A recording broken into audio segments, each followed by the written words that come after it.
When we were first friends, I was a star and he was a reader, and he was in acting class with some friends of mine. And now he was Academy Award-winning Philip Seymour Hoffman. The power dynamic had shifted, and Sidney Lumet fanned the flames of it. I'd come in the morning and Sidney would say, I saw Dailies last night. Phil is so good. Not since Marlon Brando have I seen work like that. At wrap of the movie, I went up to Phil and I said, this has been a great experience, but I'm so glad it's over. Because if I had to hear one more time from that old dog that not since Marlon Brando have I seen work like this. And Phil goes, he said that to you. He said that to me every day about you. And we walked over to Sidney and we said, you told us both. The other one was like Marlon Brando. He's like, you guys are so easy to play. It's unbelievable. Hello, my name's Ethan Hawke, and this is the timeline of my career. I get it. Your people have been visiting our planet for, since ancient times. And now you've come back to check up on us. And explain everything, right? It's a very interesting story. Anybody who's interested in going into this career should know that it's extremely painful. I remember River Phoenix and I went to the premiere of The Explorers at the Ziegfeld movie theater. This is a big deal. Ziegfeld was huge. Just this massive movie theater, and the expectations on that movie were giant. Joe Dante's previous film had been Gremlins, which had been just huge. They'd spent $30 million in the movie in 1984. It's like a $100 million movie or something. It was a big deal. River and I were so excited, and we went to the bathroom afterwards. And, in the years since it come out, we changed. We didn't look the same as we did in the movie. And people were just talking about how bad the movie was, right, with us right there at the urinal. I heard somebody say, well, America's voted, and Ethan Hawke is not a movie star.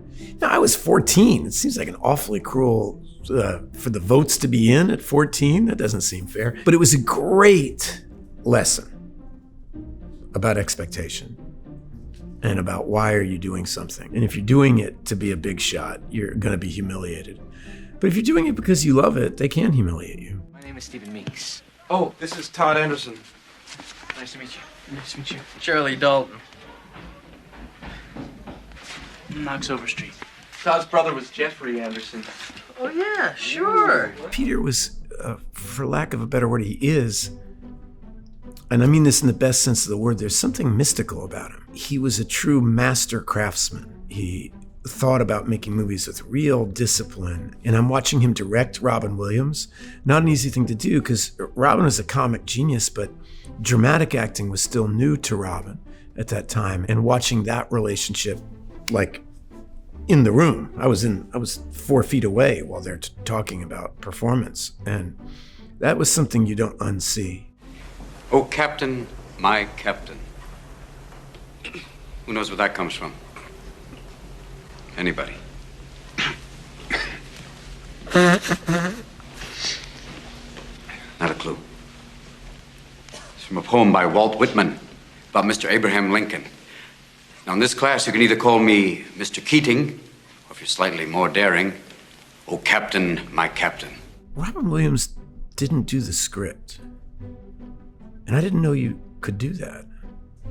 If he had an idea, he just did it. He didn't ask permission. And that was a new door that was opened in my brain, that you could play like that.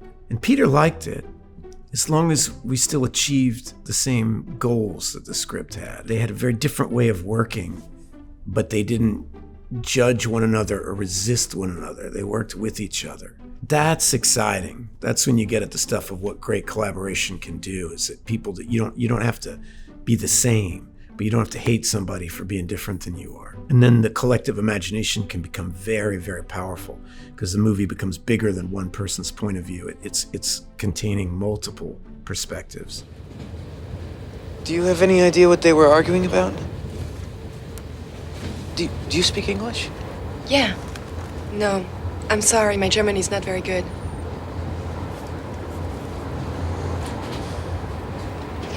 Have you ever heard that as couples get older, they lose their ability to hear each other? No.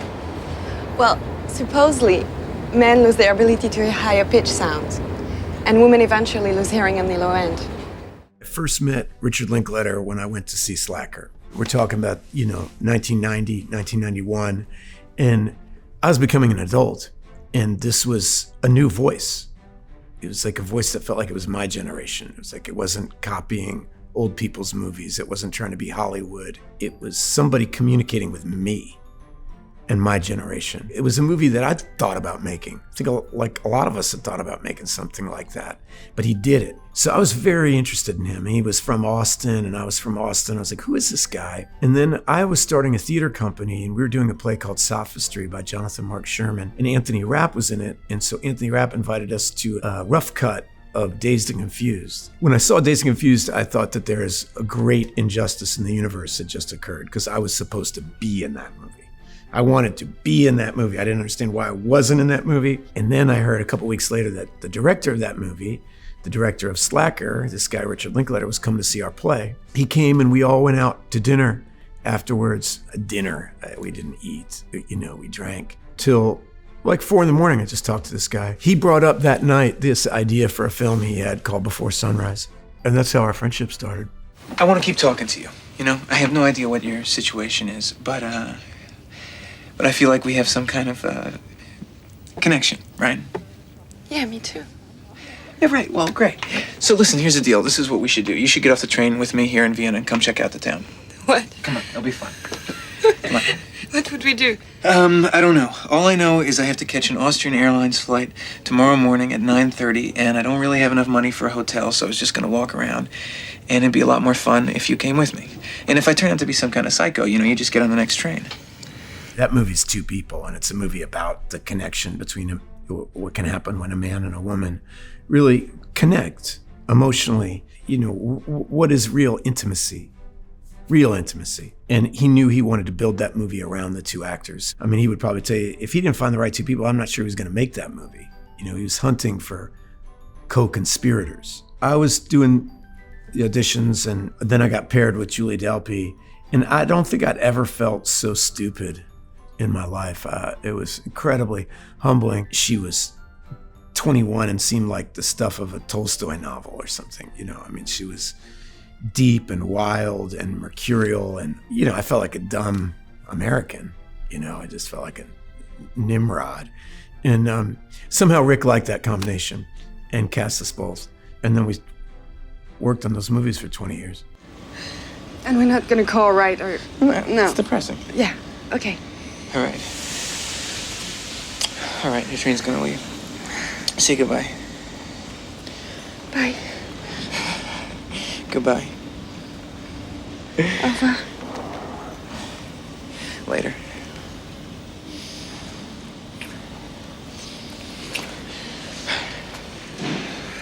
And one of the things that I think makes those movies special as romantic films is they feel genderless. A lot of romantic movies feel like it's made with a male gaze, or it feels like it's made with a female gaze. And Rick's peculiar genius on those movies is it doesn't have a gender-based gaze. It's not Jesse's movie, it's not Celine's movie. He's really using us to create the characters, to create a landscape where you can actually see them both like a scientist might see them. And it makes it really interesting. We got interested in revisiting those characters as they aged because life gets more complex. Could we sustain those complexities? What you think we're gonna do? We're gonna roll up in the black and white, huh? Slap the cuffs on him, you're under arrest. That's a high roller, dog. Take the money. Man, I already told you I'm not gonna take that. I'm not gonna take that. Okay, don't just burn it, barbecue it, fish fry it. I don't give a fuck, but the boys will feel better. Fuck their feelings. Denzel is one of a kind, one of a generation.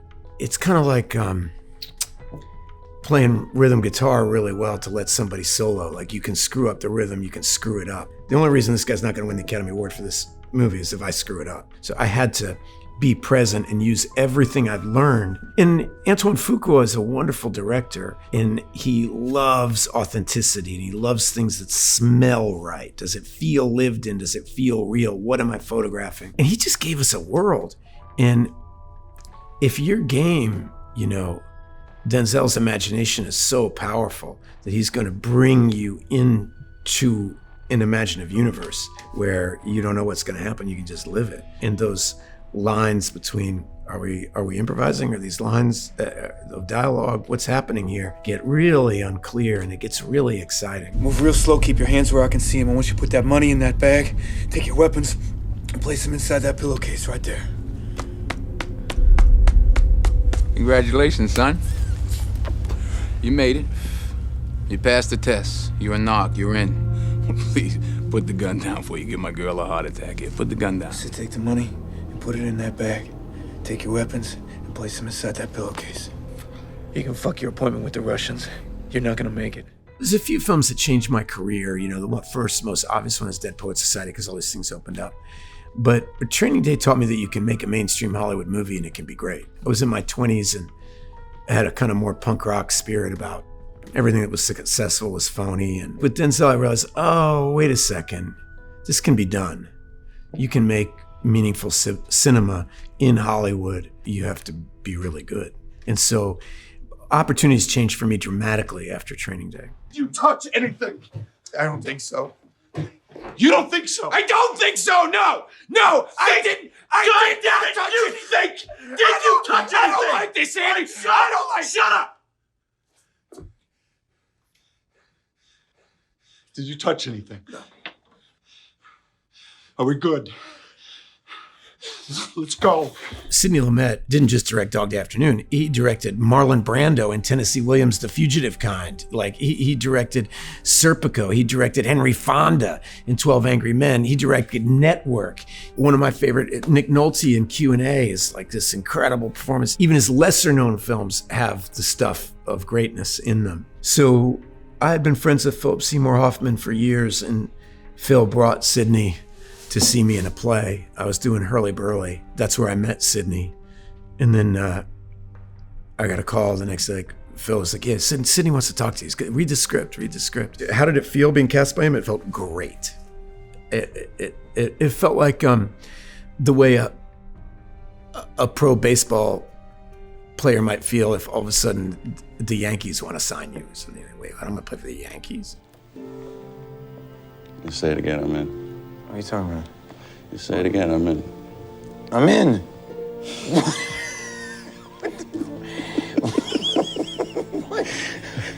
I just wanted to see if you're pawning that chicken chip baby stuff like when we were kids. You know, it doesn't count. I'm in, fingers crossed. I'm in. Phil was great.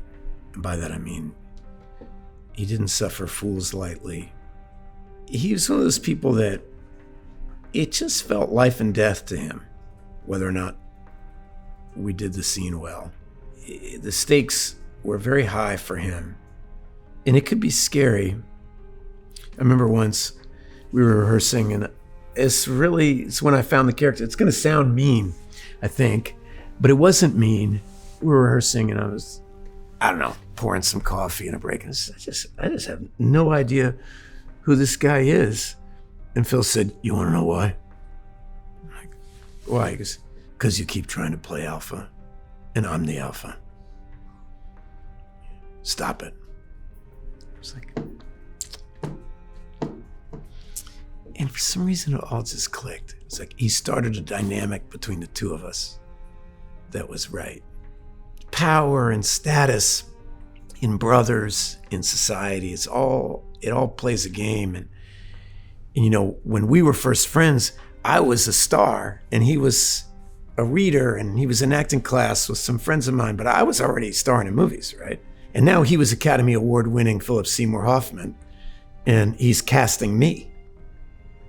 You know, the power dynamic had shifted, and I wasn't letting it shift. And there's a similar air between Andy and Hank. And Sidney Lumet fanned the flames of it. I'd come in the morning, and Sidney would say, "I saw Dailies last night. Phil is so good. He's so good. That's that scene you guys are doing. You know, he's not since Marlon Brando have I seen work like that." And I'd be like, "Oh, great. And my stuff was oh yeah, it was fine. Just, I mean, it must be a real honor to work with him." Like, yeah, it is. It's a real honor. At wrap of the movie, I went up to Phil and I said, "You know, this has been a great experience, but I'm so glad it's over." I said, "Because if I had to hear one more time from that old dog that not since Marlon Brando have I seen work like this. And Phil goes, he said that to you. And I was like, yeah, he goes, he said that to me every day about you. And we walked over to Sydney and we said, you told us both. The other one was like Marlon Brando. He's like, you guys are so easy to play. It's unbelievable. You found this at Dripping Springs? Uh-huh. Wow. What else you got? Well, these are snake vertebrae. Snake vertebrae? That's disgusting. Huh? Mason, I don't want you collecting snake vertebrae anymore. Is this the feather I sent you? Yeah, it is. Oh, Dad, I forgot to show you these basketball pictures. You're on a basketball team? Yeah. Wow. Well, for me, it was absolutely incredible. I can't wax poetic enough about it. Linklater came to visit me right after my son was born, and he told me that he really wanted to make a movie about childhood, but he thought that every coming-of-age story had a little lie to it, which is that you come of age at one moment. Even the great ones like 400 Blows or something. There's not a moment a human being comes of age. It's a series of moments that collect. And he was like, I really want to do a movie that basically, I want to do it over 12 years, first grade through 12th grade. It's like most of us, our first memory is somewhere right around first grade, 5 or 6. As an American, that's the grid that almost all of us live on, 12th grade, then our lives kind of become our own. He's like, I want to make a movie about that grid. It's going to be 12 short films. And I remember just thinking, this is an incredible idea. But it's basically illegal, the idea. We couldn't sign a contract. You can't sign anything for over 7 years, so it's a handshake deal, even with the little kids. The kids could have quit anytime they wanted to. At first, it felt like playing in a band at your friend's house for about 5 or 6 years. And then once we'd done it for 6, 7, 8 years, we all started to really believe in it because it was incredible what was happening. By the time it was over, it felt like it was a part of the fabric of our lives. We had decade-long memories of making this movie. It was wild. Oh, come on, Jimmy, man. You knew the kids are coming this weekend. You just help me out a little bit. I'm sorry, Muffin. Yeah, don't muffin me, all right? Don't put me in that position, all right? I'm not your fucking Tony Randall. One of the things about Boyhood that was so hard is that I'm all the time being put in scenes with people who weren't really actors, right? They're just kids. They're real. They're just living and behaving. And so, again, this exercise in non-acting becomes the game. Because if I start acting with these kids who are really just talking about Pineapple Express or whatever, I just look like a big phony knucklehead. So I had to really be present with them. And it was thrilling. And it was thrilling to watch them grow up and start to have more agency in what they wanted their characters to care about and say and think about. And of course, I was growing as a dad. My kids were growing up, and I was able to use what I'd learned from that experience as a parent and put that into the movie. You're not an actor. Neither are you. Well, that's true. Don't tell anyone. I had prepped and worked on a movie with Rick years ago, like at Chet Baker at 24, 25. So Born to be Blue felt like I was making a sequel to a movie I never made. 15 years before or whatever, I'd prepped this movie to where I was learning the trumpet and thinking about Chet and all this stuff, reading books about Chet Baker. And now all of a sudden here I was 40 and being asked to revisit this character. A very, very interesting moment to meet him, which is after he'd been beaten up really badly and he lost his teeth. And for most trumpeters, if you lose your teeth, it's over. And Chet Baker did a remarkable thing, which is he just taught himself to play the trumpet over again. He had to use his mouth in a totally different way than he ever had before. And he did it. And he put himself back together. And of course, it was a great opportunity for him to become sober, which he did not take. What I loved about the movies, it's the perfect definition of bittersweet, which is that it's a real victory, which is that he learns to play again. And it's a real defeat because, the same trappings that existed when he first played still existed, and he fell into the same trap again. Look, sorry. Reverend Toller didn't understand the implications. May I ask a question? Yeah, go ahead. Will God forgive us? Will God forgive us for what we're doing to his creation? That's what Medsana asked me when I visited him. There's been a lot of loose talk about environmental change. There's scientific consensus, 97%. The thing I'll first say about First Reformed is it's probably the best script I ever read. It's just finished. The script itself was a finished work of art. I remember saying to my wife, like, I'll make this movie on a phone. And I think Paul felt very deeply the crisis that we all feel about what's happening with our environment. How can we do anything about it? And how can we be a better person? What good is our faith if it doesn't make us better citizens? And, all these really, really sophisticated questions. Lord, so near, leaning on the everlasting arms, leaning.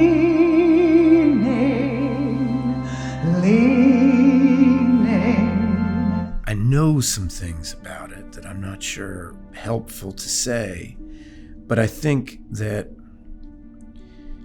ending is a cinematic expression of a thought that is articulated earlier in the film, was that wisdom is holding two opposing thoughts at the same time, and that shot is an attempt at the continuity of opposites. Like, how do you express it? It's real, it's not real. He's dead, he's finding life for the first time. It's a symbol. So to answer it is to rob it of its power. The thing that I know is how much thought Paul put into that, and that I read multiple drafts with multiple endings, and I watched him arrive at that as the right ending. And I found it incredibly satisfying. It does exactly what Paul, even if you don't like it, it's doing what he wants to do. So it's fine. And I know Paul has said before that a great movie starts as you walk out of the theater after it was over. A great film should be like a bell, and it's not the ringing of the bell that's important, it's the vibration and what it awakens in you that's significant. And so the end of that movie is a bell ringing, and it's designed to walk you out of the theater thinking about the themes of the film rather than finishing a story. I say to not assert yourself for the rights of the oppressed is to fall down and worship at the Moloch of despotism. Yes, sir, we hear you. That's right. We must join together and form an anti-slavery movement. Black folks, white folks, working together, committed for the violence necessary to end slavery. James McBride, who wrote the book, The Good Lord Bird, is one of the kindest, wisest, funniest, deepest artists I've ever met. And I admire him wildly. And there's a lot of James McBride in that character. And John Brown, a lot of things are said about him, but I just admired him. I admired John Brown, and I admired his faith, and I admired the courage of his convictions. And we were doing it right in the time period when there's a lot of, warring thought about whether these statues from the Civil War should come down. And then they came down, and now people are putting them back up. And all the kind of madness that is the United States relationship with its past. It was a limited series, so I got to play the character for 8 hours of film, which was just months and months and months of playing him. I think so many of us feel inert and inept, and that we can't do anything about injustice in the world. And to get to play a character who's like, damn it, I'm gonna go down swinging. I'm pulling the sock out of my mouth, and just admired it. And the fact that the way McBride tells the story of John Brown is with so much wit and humor and love. It's a lot like if Red Fox or Richard Pryor told you the story of John Brown. It's not self-serious, it's not maudlin, it's talking about great, great pain and suffering, and does it, laughing its ass off the whole way. So it's complicated, and I just loved it. And I do also think, sidebars, the pandemic happened right after it. So I was left, I played that part and then went into the oblivion, and I felt like I wanted to go back to the set when there was no pandemic. I am a Tulsa true story. A truth story? What exactly is a truth story? I'm glad you asked. I read stuff. I research stuff. I drive around and I find stuff. And then I write about stuff. Some people care, some people don't. I'm chronically unemployed, always broke, but let's just say that I am obsessed with the truth. I just felt I understood him as I was a young man in the 90s and was in love with bookstores and LPs and zines and, articles written in the Village Voice and Hunter S. Thompson. And I just felt like I understood Lee. Sterling was already a friend. We'd had this weird relationship. We'd actually met through a friend and we started writing a movie together, and then we were becoming friends writing together. We have a shared sense, a love of history and a love of being playful with it and with humor, and we just really got along. I didn't feel like there was any reason why I couldn't play the guy, and so I did. Elizabeth. Larry! My irreplaceable Elizabeth. I'm so happy to see you. Do you like the hair? I love it. It's much better than the red. I think so. I mean, I like the red too, but this is much more otherworldly. I have to go set up for the party. No, I got you some flowers. Aw, I'm overwhelmed. Well, I have that effect on people. The thing about Larry Hart's height is it's just a big part of his personality. So to avoid it, the world is heightist. People ignored him. People, if he didn't talk all the time, nobody paid attention to him. And he wanted to be seen, and so I knew it was a big part of him. And it was really fun. We got a guy who's a toy inventor and an old stagecraft magician to start working on how we could do this. Because I knew the history of movies. I mean, hell, they make Bogart and Redford and all these other people look tall who weren't tall. Like, well, couldn't you make somebody look a lot shorter than they were? And it's got to be ways to do that. What was fun about it is we used 80 million different tricks. No digital effects, no nothing. Linklater's movies are about realism. So like the idea that we do something, we'll shrink him by 8% and let the computer do it. It's like, we didn't do any of that. We just did all these old school tricks about perspective and where the floors are. And it was really, really fun. If you see the beauty in everything, you're going to cry all day. It's the Tennessee Williams line about the tick of the clock. It says loss, loss, loss, loss, loss all day long. If you're that sensitive, you're gonna cry salty tears. Another point, not dissimilar to Chet Baker. Chet Baker was a huge Rodgers and Hart fan. Alcoholism helps for the day and destroys a life, right? And this person is just, his intelligence and his sensitivity, he's like an open nerve walking through the world, and alcohol is the only thing that feels like a jacket. So his great superpower is language, insight, wit, and that's how he arms himself. But it's not enough. This guy is going to the best friend's opening night party, is basically going in front of a firing squad. This is a movie about a man who dies of a broken heart. What a complex, great role. Sterling and Linklater offered me two of the best parts of my career that I got to do in 1 year. I secretly worry that I'll be vibrating off this year and that it's all downhill from here.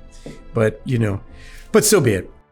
As soon as you start trying to build a character, before you can even ask that question, you have to ask, who is my character? Who is Ethan? There's an aspect of self-knowledge that has to take place before you can attempt the shamanistic process of changing yourself. And that can be extremely confusing. Children do it with ease because they do it playfully. And as you get more mature, you start hanging on to your identity in a different way. Most of us are so much more expansive than we think. It's very flexible, and our experiences that we think are so unique are a part of the human experience. And so the process of acting a lot, it starts to expand what you call the self. That's where the deep end of the pool of acting, I think, lives.